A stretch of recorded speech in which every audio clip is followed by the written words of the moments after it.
नमस्कार दोस्तों, आप देख रहे हैं टीवी 20 न्यूज पर अपने क्षेत्रों की ताजा तरीन खबरें। मैं हूं आपके साथ अशोक वर्मा। देखते रहिए टीवी 20 न्यूज, बने रहिए हमारे साथ। लखनऊ में विधानसभा के गन्ना किसानों के मुद्दों, बेरोजगारी, महंगाई के मुद्दों पर पुरजोर तरीके से अपने विचार रखे। साथ ही अपने विधानसभा क्षेत्र गोपालपुर में वर्षों से लंबित तहसील निर्माण की मांग रखी। पूर्व मंत्री व विधायक नफीस अहमद ने कहा कि हम मजबूत विपक्ष की भूमिका में हम जनता की आवाज हमेशा बुलंद करते रहेंगे। ज्ञात हो कि पूर्व मंत्री नफीस अहमद को इस बार भी गोपालपुर की जनता ने उन्हें चुनकर विधानसभा भेजा है। अलीगढ़ यूनिवर्सिटी के पूर्व प्रेसिडेंट के नाते नफीस अहमद की पूरे प्रदेश भर में युवा समाजवादियों से जुड़ा होना रहता है। इसके साथ क्षेत्र में लगातार मेहनत भी करते रहते हैं। श्री नफीस अहमद। देख जी, आपने मुझे सत्र 2022-23 के बजट के ऊपर बोलने का मौका दिया। आपका तहे दिल से शुक्रिया अदा करता हूं और साथ ही साथ मैं अपने क्षेत्र गोपालपुर की महान जनता का शुक्रिया अदा करता हूं कि उन्होंने अपनी आवाज़ को बुलंद करने के लिए मुझे यहां तक भेजने का काम किया। साथ ही साथ जब कल बजट पेश हो रहा था तो मैंने ये देखा कि माननीय वित्त मंत्री जी ने बहुत लंबा चौड़ा बजट पेश करने का काम किया, लेकिन जब पिछले सत्र का हमने बजट उठाकर देखा तो पिछले बार भी ये कहा गया था कि ये अपने इतिहास का सबसे बड़ा बजट है, लेकिन खर्चा जो करना चाहिए था वो खर्चा नहीं हो पाया। साथ ही साथ मैं कहना चाहूँगा, नीम के रस में मिला जब जहर तो मीठा हो गया। नीम के रस में मिला जब जहर मीठा हो गया, झूठ इस कदर बोला कि सच्चा हो गया।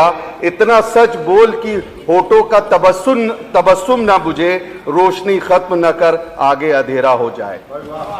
मैं ये कहना चाहता हूं कि बड़ी उम्मीदें थी यहाँ के किसानों को, नौजवानों को, बुनकरों को कि जो बजट आएगा वो उनके घरों पे खुशहाली लेके आएगा, महंगाई दूर करेगा, किसानों के घरों पर एक अलग सी रोशनी जलने का काम होगा। लेकिन बहुत अफसोस हुआ कि जब बजट पेश हुआ, बजट आने के बाद पूरी उत्तर प्रदेश की जनता को ये महसूस हो गया कि इनकी कथनी और करनी में बहुत फर्क है। मैं कहना चाहता हूं कि जिस क्षेत्र से मैं आता हूं, मेरे क्षेत्र में सबसे ज्यादा गन्ना पैदा किया जाता है। गन्ना किसानों के भुगतान की बात होती है, माननीय अध्यक्ष जी, भुगतान का तो डाटा पेश कर दिया जाता है, लेकिन वो डाटा नहीं दिया जाता जो गन्ना किसानों का अब तक बकाया हुआ है। मेरे क्षेत्र के गन्ना किसानों का अभी तक गोपालपुर विधानसभा का गन्ना किसानों का बकाया है। साथ ही साथ जब वो मेहनतकश किसान अपने खेतों की तरफ बढ़ता है तो उसकी नजरों के सामने से छुट्टा जानवर उसके खेतों को रोकने का काम करते, उसकी खून पसीने की जो फसल है उसको बर्बाद करने का काम करते हैं।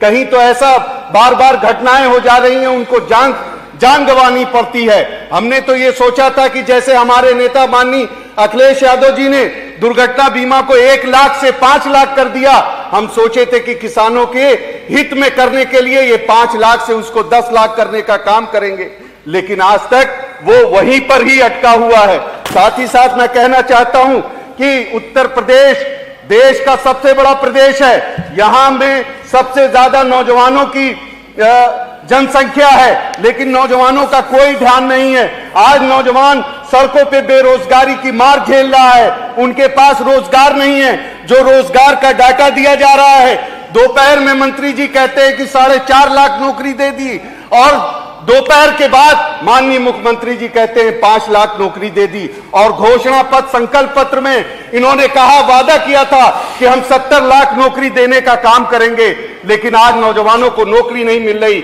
मैं आपके माध्यम से सरकार से कहना चाहता हूं कि आप नौजवानों की काउंसलिंग करा लें। जिन्होंने रजिस्ट्रेशन कराया है, आज उत्तर प्रदेश का नौजवान डिप्रेशन का शिकार हो रहा है, आत्महत्या। धन्यवाद नफीस अहमद जी, आपको बहुत बहुत धन्यवाद, आप बहुत अच्छा बोले। श्री रमेश सिंह जी, खत्म करूंगा। श्री रमेश सिंह, 1 मिनट में अपनी बात खत्म करूंगा कि मैं कई सत्र से ये कहता चला आया हूं कि मेरी विधानसभा में तहसील की आवश्यकता है। वहां से रिपोर्ट आ गई, लेकिन तहसील को विधानसभा गोपालपुर में बनाने का काम नहीं हो रहा है। बाढ़ग्रस्त इलाका है, आए दिन मौतें होती हैं, इलाज नहीं मिल पाता। मैंने ये मांग की थी कि मेरे क्षेत्र विधानसभा गोपालपुर में सुपर स्पेशलिस्ट हॉस्पिटल बनाने धन्यवाद का काम किया जाए। श्री शशांक त्रिवेदी के लिए कॉलेज बनाने का काम किया जाए। बिलरियागंज से शान रोना जी। पार सड़क को चौड़ीकरण किया जाए। एक शेर से मानवर, एक शेर से अपनी बात खत्म करूंगा। हाँ श्री रमेश सिंह, निशा आपका नहीं है? निसार मैं की जहां चली है रस्म की कोई न सर उठा के चले, जो कोई चाहने वाला तवाफ को निकले नजर झुका के चले, जिस रमेश सिंह, चले। बहुत बहुत शुक्रिया।